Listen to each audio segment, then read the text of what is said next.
Hey everyone, Mobius1 here again. Doing a little video a lot sooner than I thought I would, just because so many people have been commenting and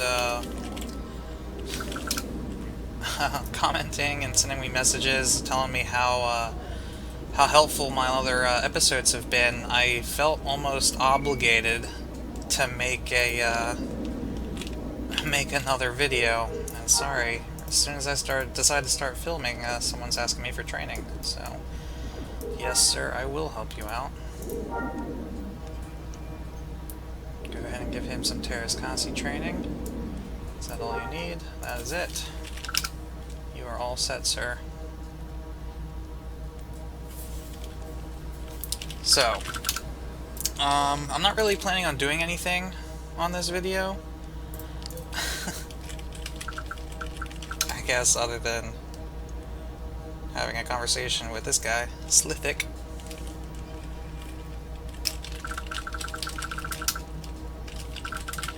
Just search my name on YouTube.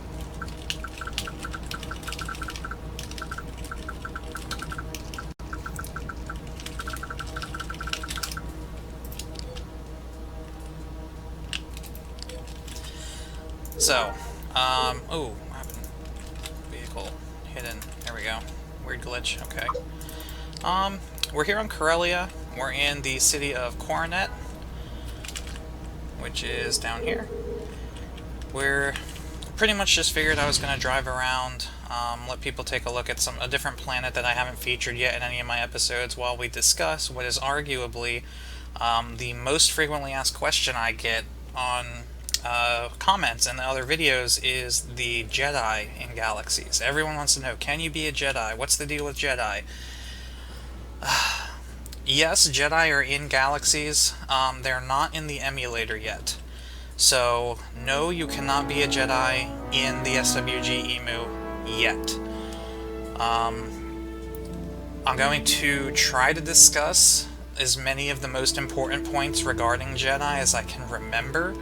But it has been several years since I've actually played Galaxies, and even more years since Jedi wasn't a starting profession, and I'll get into that eventually. So first thing you want to keep in mind is Galaxy's time period. Like what point in time during the Star Wars story does Star Wars Galaxies take place? And the answer to that is right after Episode 4. So right after Star Wars A New Hope, right after the Battle of Yavin, right after Luke Skywalker destroyed the first Death Star, before Empire Strikes Back begins. So it takes place in between Episodes 4 and 5. And what do we know about Jedi during the Galactic Civil War period? They're being hunted by the Empire. Most of them have already been hunted down and destroyed. By Darth Vader, whatever his secret apprentice, if you believe to be Force Unleashed to be canon, Starkiller. So the Jedi, they're not, out waving their lightsabers around like they were in the Old Republic, which is actually one of the reasons why BioWare decided to set Star Wars The Old Republic in a time period in Star Wars so far in the past where Jedi were able to, go out and flaunt their lightsabers, because that's what everyone wants to do. Well, not everyone, but, the majority of people, when they think of a Star Wars game, especially an online game, they want to be a Jedi. There are definitely exceptions to that, and we'll actually be talking about bounty hunters and stuff eventually in this video.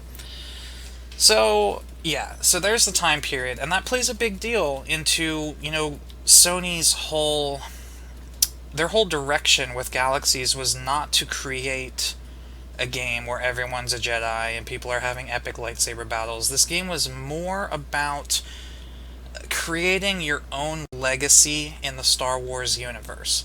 So it was supposed to be more along the lines of, you're just a regular dude who lives in the Star Wars universe. You have access to, the technologies and stuff that regular people living in the Star Wars universe would have access to, and it's up to you to determine what to do with it. You weren't supposed to be anyone special. You're just supposed to be a person living in the Star Wars universe. And if you keep that in mind, it's just another reason why Star Wars Galaxies was such an awesome game. As far as the becoming a Jedi goes, that system in and of itself changed several times in the live version of Star Wars Galaxies. When the game first launched, and I might actually be wrong with that, I'm not 100% sure Jedi were in the game when the game first launched. I'm pretty sure they were, but I actually didn't get the game until after a year after it came out, just because I was young and I had never played a subscription-based game before. But I believe they were. I'm pretty sure they were. But I do know the first system to becoming a Jedi in Galaxies was based on mastering professions. So in one of my previous episodes, I showed you guys this list of professions. These are all the professions in the game. In the original iteration of the Jedi system, or the Force-sensitive system for Star Wars Galaxies, when you created your character, the game randomly selected 5 out of this list of 30-plus professions. It didn't tell you which 5 they were, but it chose 5. Out of those 5 professions, in order for you to create, or in order for you to unlock the Force-sensitive abilities, or to become a Jedi, you would need to master all 5 of those professions. Doesn't sound like a lot, right?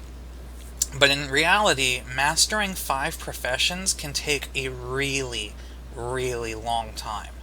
And the problem is, with the original iteration, is you had no way of knowing which 5 professions those were. They could be anything. They could be a crafting profession. It could be chef. I've actually heard of people... actually, let me hold off on that. So, this system was so difficult for people. Like, if you actually wanted to become a Jedi, you would really just start at the top of the list and start working your way down. Maybe you would pick some professions that sounded like fun to you and go try and master those first so you didn't get bored with it, but ultimately there's no way of knowing which are the ones you're supposed to master and which ones you're wasting time doing. So, a lot of people complained, honestly, said it was too difficult. So they introduced, I believe, a few months to almost a year after the game launched, they introduced items called holocrons. And holocrons would drop off of really difficult creatures. There weren't levels in Galaxies yet, so I can't say really high-level creatures. Because even you can see in the version of Galaxies that the emulator uses, there aren't levels. So, really difficult creatures like crate dragons, or dark troopers for the Empire, or like super elite rebel commandos, I don't know, just to name a few examples.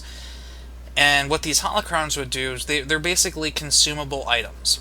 You would double click on them in your inventory, the holocron would destroy itself, so you would no longer have it, but you would get a system message that would pop up on your screen that would say, the Force tells you to master, the tailor profession, or the Terraskasi profession, or the rifleman profession, or what have you.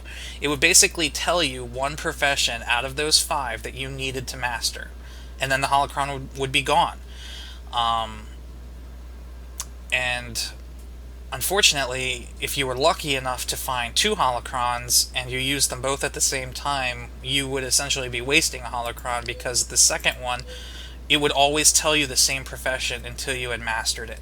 So it would say one profession, and until you mastered that profession, holocrons would be essentially paperweights to you. They would not, it would not, it's not like some sort of random chance where, okay, now I know I need to do tailor, okay, my other holocron told me I need to do rifleman, okay, the other holocron told me I needed to do doctor. It doesn't work like that. You need to do them in order. You didn't have to master them in order, but they would only be revealed to you in a certain order. And because of this, I know people who had a little lag spike there. I know people who would get who would find holocrons, use them, and the holocron would reveal a profession that they were adamantly against trying to master. Doctor in particular, Doctor has a really nasty crafting branch that could take a really long time if you don't have the right crafting materials to become a Master Doctor. So people will actually find out that they need to Master Doctor and roll a whole new character just to avoid having to master that profession.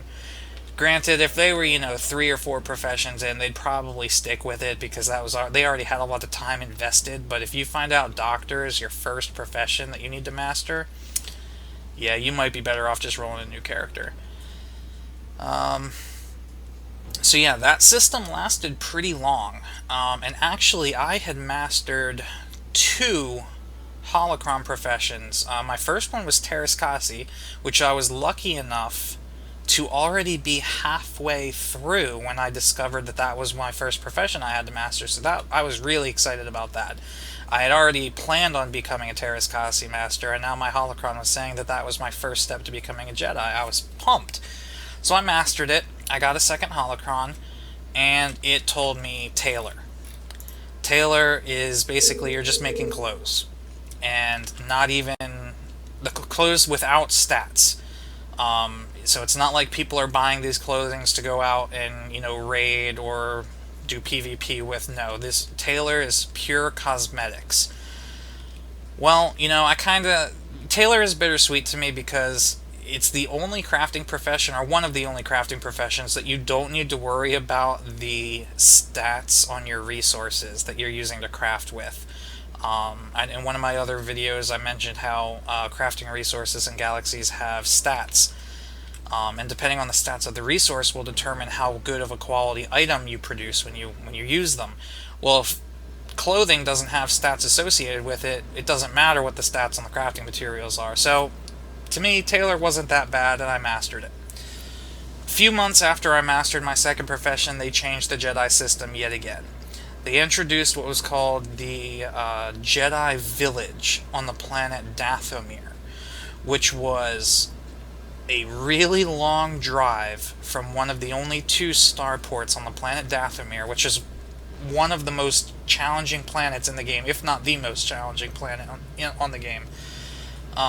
They had, Rancors running around in the woods, and Night Sisters, and some really evil stuff.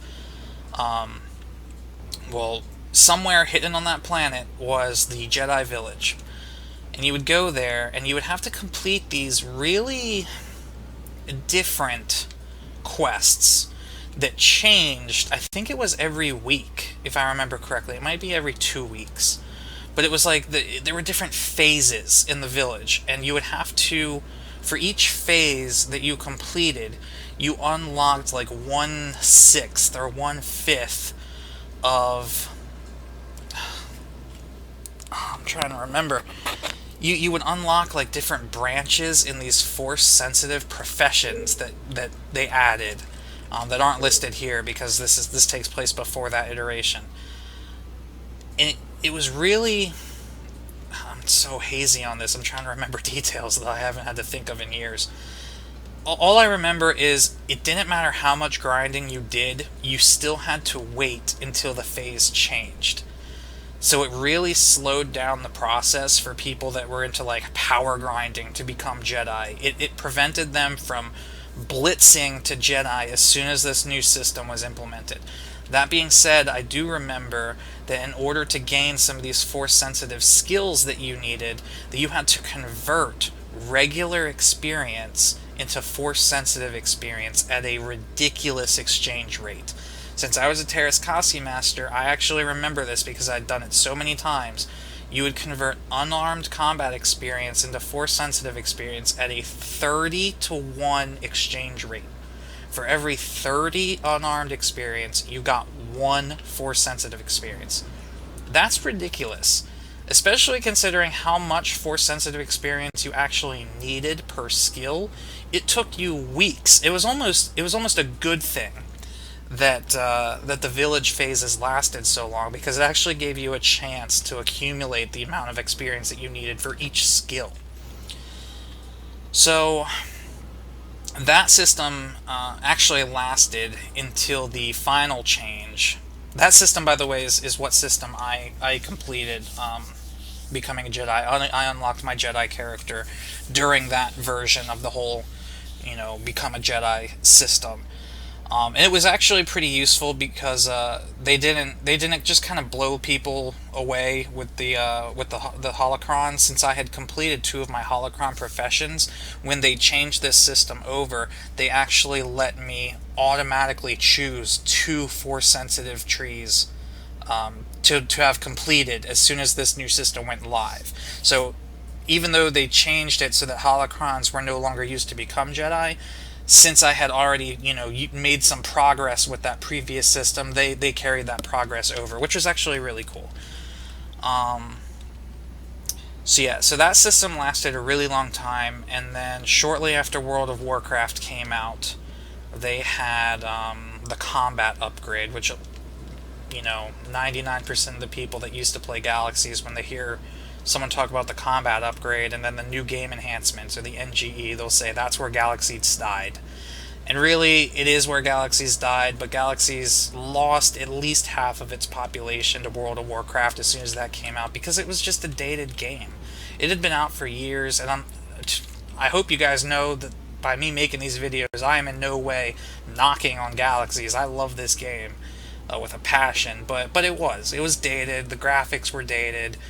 The gameplay was, it didn't have the instant gratification that World of Warcraft had, which was really popular with the young gamers of that generation. So a lot of people left. And Sony saw that and was like, oh, we need to change the game to make, to bring these people back. And they were like, well, what do people want? Oh, people want to become a Jedi. You know what we'll do? We'll make Jedi a starting profession. And they took this list of 30 plus professions and simplified it into 9. That you had to choose one at the start, which one of them was Jedi. You could create a character and choose to become a Jedi at character creation, and then you were locked into that profession for the rest of that character's life, with a really linear, skill progression. So one Jedi had the exact same skill set as another Jedi. One bounty hunter had the exact same skill set as another bounty hunter, which they did eventually add talent trees, but it wasn't enough to, nowhere near the kind of customization that we have with this. So, I mean, it was sad. They took away a lot of customization, and all of us, we became, those that had unlocked their Jedi characters before this transition became known as Elder Jedi. We got special robes that were better than anyone who became a Jedi after this change could ever possibly get. And we got our choice between 2 special lightsaber crystals, either a dark blue one or a brown one. Look at me, I'm a Jedi with a brown lightsaber. I mean, it's kind of sad to say, but it looked like you were swinging around a glowing poop stick. I mean, I think part of the reason that's popping into mind is because I think people actually called it that at the time. But that's it. Oh, no, forgive me, there is one other thing we got. We got the ability to turn into a Force Ghost on command. Woohoo. I mean, it was kind of cool to mess with the noobs, because I was a Jedi that had the ability to go invisible, Force Cloak. So I would Force Cloak, I would turn myself into a Force Ghost, and then I would pop up in front of new players and scare them. Yeah, okay. I mean, that's fun, but is that really good compensation for 14 months worth of grinding? No. So there's the history of becoming a Jedi in Galaxies in a nutshell. The only other things I want to talk about in this video, the benefits and drawbacks of being a Jedi, as they were then, and as they're going to be once they do finally implement them into the emulator, is the benefits are pretty easy. Easy to name. I mean, you're a Jedi. You have a lightsaber. Everyone wants to use a lightsaber. You can use, there's 3 types of lightsabers in Galaxies. You have one-handed lightsabers, two-handed lightsabers, and double-bladed lightsabers, which is pretty much the same as how a brawler works. One-handed blades, two-handed blades, and pole arms. So it kind of works the same. One-handed lightsabers will be fast with light damage. Two-handed lightsabers will be slow but really powerful. And the double-bladed, you'll have a lot of area attacks and sweeps, and it'll be somewhere in the middle between fast attacks and heavy hitting.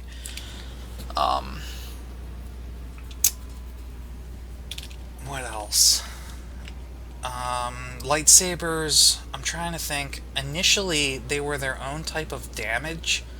So you have like energy damage and kinetic damage, and I want to say lightsabers are their own type, like lightsaber damage. I know eventually they changed that to be your standard energy damage. But I'm really hoping that once they do get Jedi into the emulator that they don't do that, because really lightsaber is not the same as a blaster. If you like really get into the Star Wars lore, they're not really the same. So there's that. You get access to your own type of damage. Obviously, you get all kinds of weird force abilities that no other class can get. Force run, so you can like chase down an enemy really quick. Force cloak, you can turn invisible. You can wear Jedi robes, which are resistant to like all types of damage, as opposed to choosing an armor set that's resistant to a specific type of damage. And I might not be 100% on some of these, but I'm pretty sure that that's all right. That's all accurate.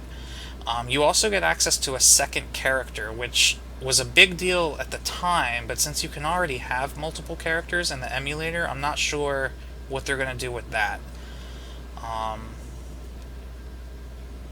I might be forgetting a few things, but I know those are obviously the big ones. The drawbacks of being a Jedi. What are the drawbacks of being a Jedi? These aren't so obvious to someone who hasn't played Galaxies in the past, but for those who had played Galaxies in the past, you know that there are some serious drawbacks to being a Jedi. One, initially, was permadeath. If you got killed as a Jedi, that character was deleted permanently. I think it might have had been killed like 3 times for that to happen, but I do know early on in Galaxy's Jedi history or whatever we're talking about here, that Jedis were legitimately terrified of being death blown, because there was a serious loss of progress. I mean, that's months of progress you can lose just from getting killed by a creature. So Jedi were very rarely like off on their own fighting giant monsters or whatever. They usually would be in groups. Another drawback to being a Jedi, after they got rid of the permadeath, because people were complaining way too much about that, that was a really harsh punishment. So instead, they decided to implement experience loss. So Jedi skills required, just like the Jedi Village, a ridiculous amount of experience to get one skill. So after they got rid of permadeath, they were like, how else can we be really, mean to Jedi? Oh, I know. We'll make it so that every time they die, they lose experience. No, that's not mean enough? Okay, how about every time they die, they lose experience, and they can go into the negative experience? Yeah. So let's say you're trying to get a skill that requires 2 million experience. You only have 50,000 because you just trained your previous skill and you die. Well, guess what? Now you have like negative 1 million experience, and now you need 3 million experience to get that 2 million XP skill. It was ridiculous. You could work your ass off and get really close to learning that skill, get killed because something stupid happened, and now you have to work your ass off for a week again just to get that skill that you were so close to getting. Granted, it's not nearly as bad as losing your Jedi character completely, but it's still, Jedi were terrified of dying.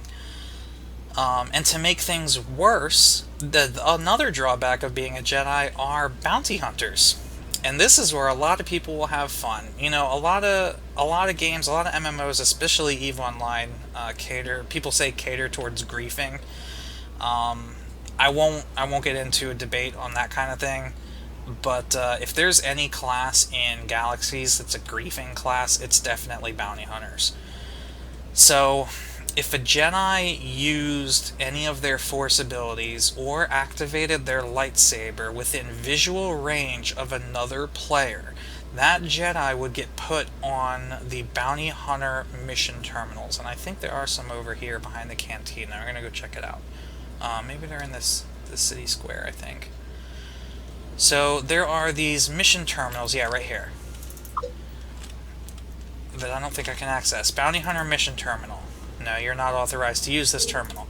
So this terminal, these mission terminals, there's a few of them in a few different cities in the game. They're specifically for the class Bounty Hunter. If you're a bounty hunter, you can use this terminal, and you can see other players will be posted on here. So, because when you kill somebody in this game, like in PvP, they can put a bounty on you. And when they put a bounty on you, bounty hunters can go over to the terminal, they get a list, they can see how much people are worth, they accept the mission just like you would accept a mission to go out and kill a creature. And then they would use probe droids and seeker droids and all these different tools that bounty hunters get access to actually like narrow down that player's location. And they would go out, and if they kill that player, they get paid. Well, guess what? The only way you could end up on those terminals as a regular player is by killing someone in PvP. If you are always the one being killed, then you're the one putting the bounties out. No one's putting a bounty on you. So no bounty hunter's ever going to come after the weak guy. It's always, the strong guys that are out killing people. Except a Jedi. Let's say you're the weakest Jedi who's never been able to kill anybody, but you were out grinding one day and somebody happened to drive past you out in the field.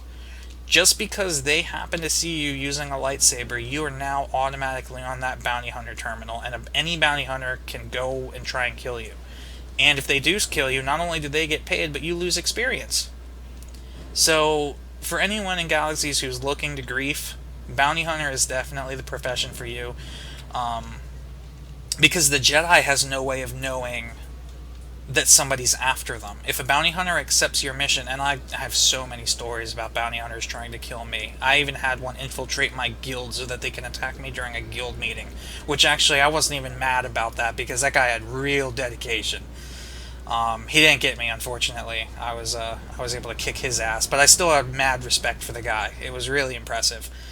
But yes, you have no idea as a Jedi. You have no idea which bounty hunters, or even if somebody's a bounty hunter, because they could conceal that from you if they have your mission. Because you will be a red target to them, but they will look like just a regular player to you. You can't attack them. So the bounty hunter will always have the element of surprise and the ability to strike first. So those are your major drawbacks of being a Jedi. So you're always on your toes as a Jedi. You're always, kind of keeping an eye over your shoulder. Which is really cool because, honestly, keeping in mind the time period, that is exactly how Jedi would be acting in the Star Wars universe. It's not a safe place for them at this time in this period of time. So they would be pretty paranoid. But I hope that kind of answers everyone's questions about Jedi. If you don't, or if it didn't, or if you have another question, feel free to comment on the video. I love reading your guys' comments. I'm so glad that people are learning from these videos. It means a lot, and yeah, I love helping people out. So if you have questions, or if you want to know how something works, or if you want to play sometime, leave a comment, send me a message on YouTube, whatever, and I'll get back to you. I promise. Alright? So yeah, thanks again, guys, and good luck. May the Force be with you.